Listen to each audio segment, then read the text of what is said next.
La memoria está tan muerta como la hoja del último otoño.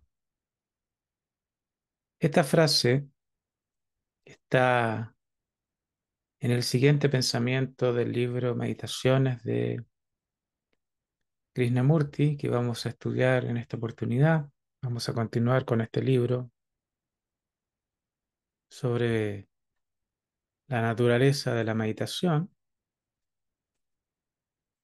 y vamos a tratar de entender, estudiar, de examinar desde el punto de vista esotérico esta compleja meditación o descripción de la meditación espiritual. Dice el pensamiento que es materia. No puede buscar lo que está más allá del tiempo, porque el pensamiento es memoria y la experiencia contenida en esa memoria está tan muerta como la hoja del último otoño. Ahí está la frase este primer punto que vamos a estudiar. El pensamiento, eh, desde cierta perspectiva, es materia, al menos cuando se mueve en el cerebro, es materia. En la filosofía esotérica se habla de que el pensamiento es materia en un campo, en una dimensión diferente, es en una dimensión del estado mental de la materia, digamos. Y sin embargo, en ese plano, en esa dimensión es materia, sigue siendo materia. En ese sentido, la personalidad en su conjunto es materia. ¿Mm? O está dentro de la esfera del campo material o del campo eh, diferenciado o fragmentado, digamos, por decirlo así. Entonces dice, no puede buscar lo que está más allá del tiempo. Claro, la dimensión de lo intemporal estaría en un estado integrado que está más allá de todos los ámbitos de la personalidad. Personalidad considerada como actividad del pensamiento, emociones, vitalidad y cuerpo físico. Mm. El pensamiento tiene la capacidad de generar imágenes mentales con relación a cuestiones de carácter objetivo o de carácter material, objetivo, funcional, digamos, por decirlo así. Mm. Entonces el pensamiento genera esas imágenes, tiene esa capacidad que es funcional, que siempre se pone el ejemplo de la actividad científica, tecnológica, donde se actúa a través de la acumulación de conocimiento y es la actividad del pensamiento. Pero dice, no puede buscar lo que está más allá del tiempo, porque claro, el pensamiento desde esta perspectiva es tiempo. El pensamiento es tiempo. Cuando pensamos, estamos operando en el tiempo. Porque el pensamiento es memoria y la experiencia contenida en esa memoria está tan muerta como las hojas, como la hoja del último otoño. El pensamiento es memoria. O sea, nosotros tenemos experiencia, almacenamos esa experiencia en la memoria y después esa actividad del pensamiento eh, responde al presente desde la memoria, identificando a través de esas imágenes mentales los objetos, pero además se proyecta al futuro, digamos. Y por eso Krishnamurti dice es que siempre estamos viviendo en el pasado, porque nuestro futuro es una proyección del pensamiento, que es pasado, que es memoria. Estamos en el campo de lo conocido, en el campo de la memoria, en esa esfera egocéntrica que siempre está girando, girando, girando. que incorpora nuevos conocimientos dentro de la esfera de la actividad del pensamiento. Entonces el avance científico y tecnológico va a continuar, continuar, continuar, pero siempre dentro de un límite, que es el límite del pensamiento-tiempo. Ahora, al final, donde está esta frase, dice que esa memoria está tan muerta como la hoja del último otoño. Eso es bien interesante, porque desde el punto de vista esotérico, los pensamientos y las emociones están vivos. O sea, los pensamientos y las emociones son campos materiales, pero vivos, porque de acuerdo al esoterismo, todo en el universo está vivo. Lo que aparentemente es inerte está vivo, ¿ya? Entonces, sin embargo,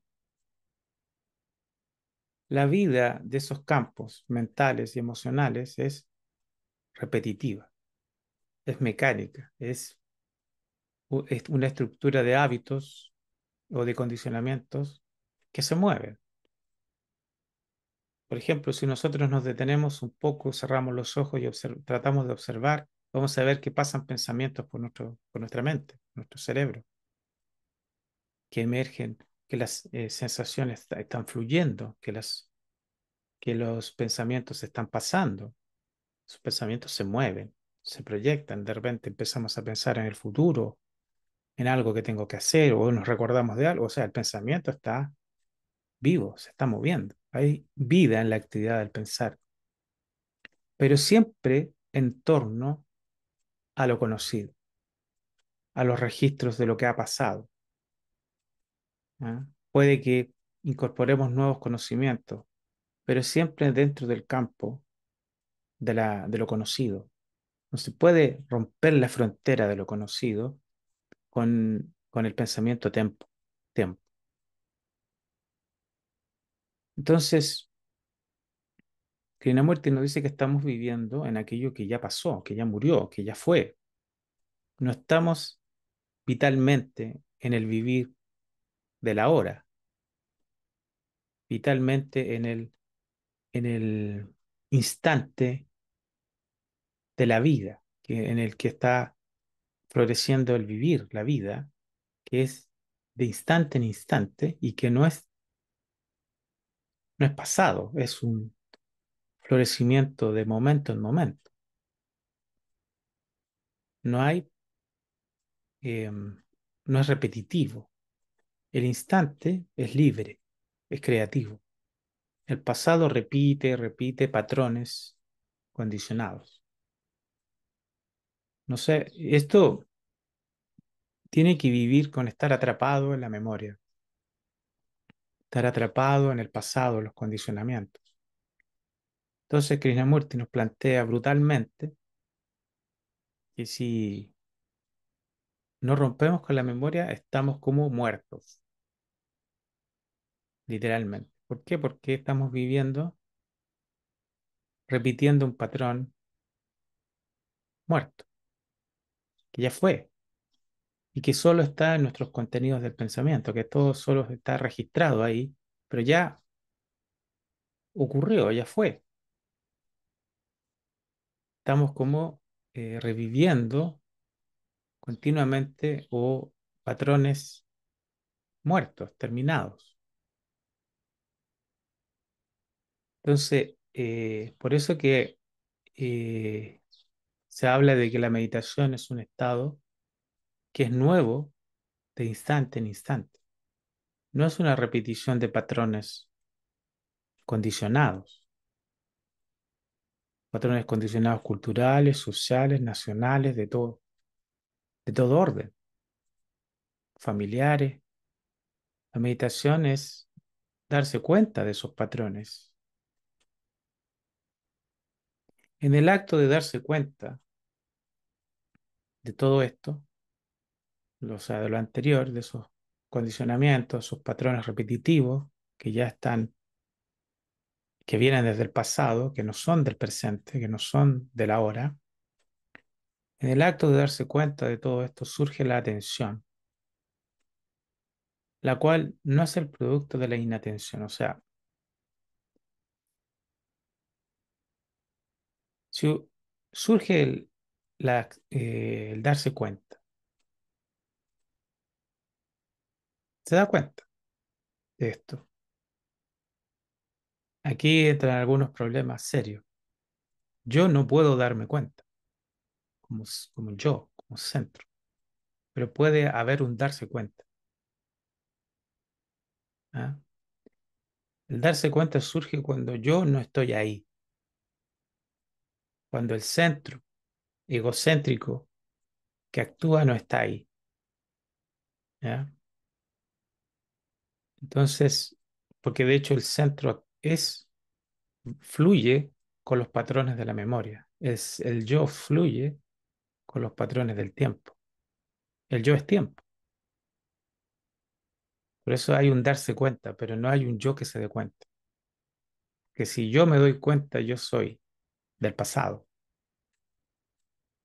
Entonces, en la intensidad del darse cuenta no hay un centro, no es desde el centro. Entonces dice, en el acto de darse cuenta de todo esto surge la atención, o sea, darse cuenta del pasado, ¿no es cierto?, de los movimientos de lo conocido, pasado, la cual no es el producto de la inatención. La inatención es el estado que nosotros tenemos, el estado del yo, egocéntrico, que siempre está actuando desde los patrones de la memoria, que está reaccionando desde los patrones de la memoria. Por eso dice inatención. Desde ese estado inatento nada puede pasar. De ese estado de reacción permanente, reacción continua, nada va a pasar. Va a haber una continuidad eterna de la memoria, de lo conocido. Por más que a nosotros de pronto nos parezca que estoy viviendo un nuevo día, o mañana, o pasado será un nuevo día, siempre se está en la memoria, se está en los patrones de la memoria. ¿Y cómo se puede ver esto? ¿Cómo se puede observar que estamos en lo mismo con ligeras modificaciones? La historia de la humanidad. Tenemos mucha más tecnología que en el siglo XX, que en el siglo XIX, XVIII, etcétera. Pero tenemos guerras, igual, tenemos mucha más tecnología, pero siguen los mismos conflictos políticos, económicos, sociales, guerras, conflictividad social, política, etcétera, etcétera, etcétera, religiosa. O sea, los problemas son los mismos. Y eso eh, indica que estamos viviendo la actividad del pensamiento igual. Solamente que la actividad del pensamiento ha generado tremenda ciencia y tecnología y conocimientos, pero nuestros patrones de la memoria permanecen en lo básico, digamos, en lo esencial. ¿Mm? Este pensamiento tribal, divisivo, fragmentario, continúa pleno, igual que en los siglos anteriores, quizás milenios, quizás millones de años, como dice la filosofía esotérica. Por eso que ahí podemos ver que la inatención, ese estado de reacción de nuestros condicionamientos, de ahí no va a surgir nada, va a continuar ese proceso de la actividad del tiempo quizá por un tiempo. Es como estar dormido en ese estado, reaccionando, reaccionando, reaccionando desde los patrones de la memoria, y de ahí no va a surgir, la muerte dice, de ahí no va a surgir nada. La inatención es lo que ha dictado los hábitos placenteros del cuerpo, ¿m? Y diluido la intensidad del sentido. O sea, en ese estado de reacción, de condicionamiento, permanecemos como nuestra mínima y- expresión, con nuestras capacidades, nuestras potenciales quedan al mínimo como seres humanos. La inatención no puede ser convertida en atención. O sea, de ese estado de reacción, ese estado egocéntrico del yo, no va a venir nada, no va a surgir nada.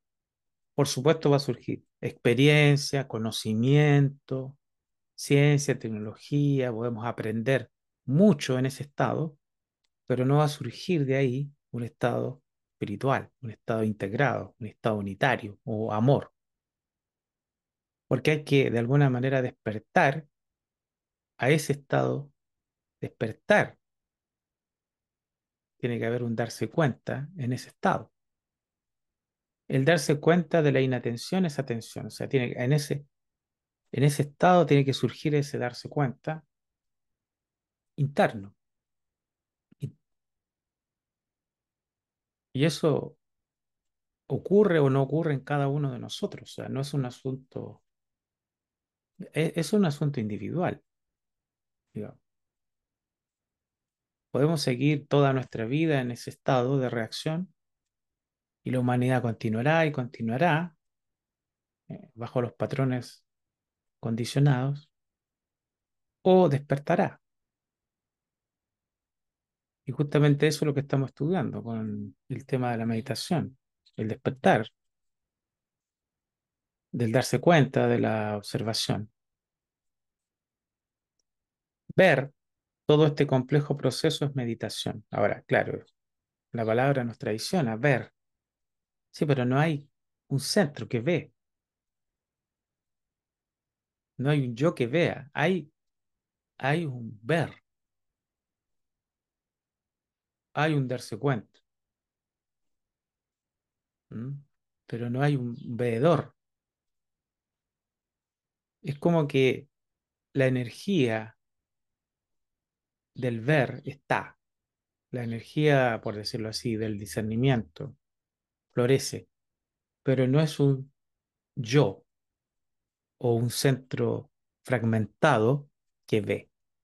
Tal vez esa es lo más preciso. No hay un fragmento que vea, hay una totalidad que ve, por decirlo de alguna manera, o que permite que los contenidos sean conscientes, los condicionamientos se vuelvan conscientes a la luz de la energía del discernimiento, los contenidos queden expuestos a la luz, por decirlo así. Haya una comprensión, por decirlo así. Por eso que la palabra ver, como que hubiera un veedor, hay una energía, por decirlo así, que ve. No sé si es complejo expresarlo. Hay un darse cuenta, porque hay una energía, pero no hay un centro separado que vea. Todo este complejo proceso es meditación.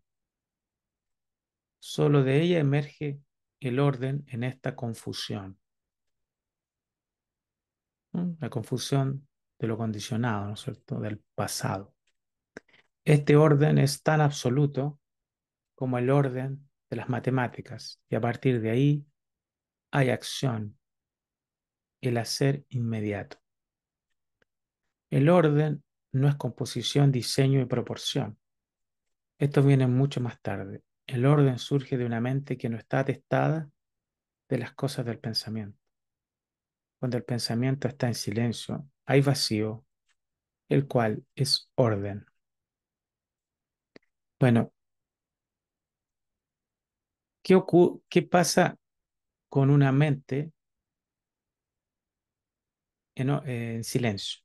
O sea, cuando los condicionamientos y la actividad del pasado se transforma, se detiene, se asimila, se comprende todo el sufrimiento de la actividad del pensamiento, ¿no es cierto? Y hay una depuración, una transformación de esa energía. Surge el orden, porque el desorden lo ha generado el egocentrismo, la fragmentación. Cambia en una mente intemporal, vamos a decir, una mente universal, no hay desorden. En una mente que es la totalidad, no hay conflicto, no hay desorden. Hay paz, hay serenidad, hay inteligencia, cuestiones que por ahora no podemos comprender. Entonces, cuando está ese vacío, ese estado integrado, intemporal, eso es orden. No solo orden, belleza, amor, compasión, etcétera. Todas cuestiones que surgen cuando la actividad del yo y todo el contenido del pasado se disuelve, se asimila, se comprende. ¿Cierto? Entonces el orden es una cuestión interna, la belleza es una cuestión que depende de la transformación de los contenidos de la conciencia. ¿Mm? Es algo que los seres humanos debemos dar origen en nuestro desarrollo interior. De otra manera va a continuar ese estado inatento, ese estado de reacción de lo conocido, por tiempo indeterminado. Nuestros condicionamientos que vienen desde el pasado, cuando vemos la historia, todo lo mismo, las guerras, conflictos políticos, económicos, religiosos, lo mismo de siempre. Y seguimos con los mismos problemas, solamente con ese barniz de ciencia y tecnología eh, que hace muchas veces que esos conflictos sean más graves todavía, porque tenemos más poder para hacernos más daño. Entonces, eh,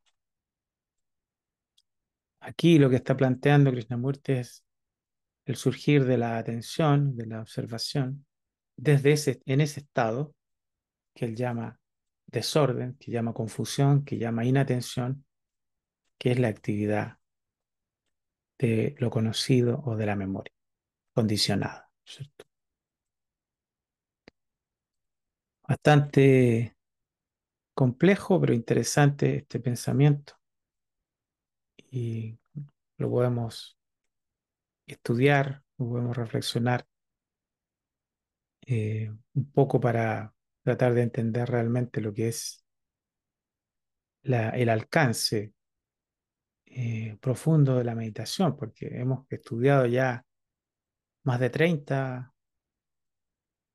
meditaciones que salen en este libro de Krishnamurti y vemos que los ángulos de ese estado son ilimitados. O sea, cuando emerge ese estado, o sea, el alcance y las dimensiones es ilimitado, pero es el florecer de la atención. ¿Mm? El florecer de la atención en el darse cuenta en la actividad condicionada. Mando un abrazo, espero que estén muy bien y nos encontramos en un próximo podcast si es que se nos permite.